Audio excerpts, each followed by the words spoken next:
Okay, in this video we're going to talk about how we're going to create borders around the individual cells of a table, just to make it a little bit clearer. And we'll talk a little bit about how to format it to make it look a little nicer.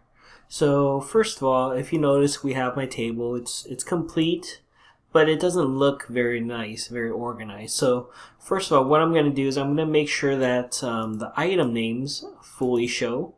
And to do that, I'm going to go ahead and just increase the size of the B column by putting my mouse between the B and C cells until the arrows show up, clicking, and just dragging it to make it larger. Okay, so very simply, we just, again, put our cursor between the two cells, the columns, click and drag. And we can do the same with the rows. If we want the rows to be larger, we can do the same thing as well. Now, to create the borders, it's also really simple. We're going to go ahead and just highlight the whole thing.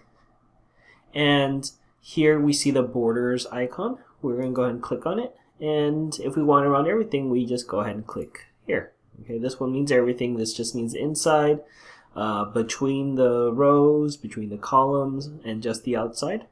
We could change the colors of the border if we want. We could also change the style of the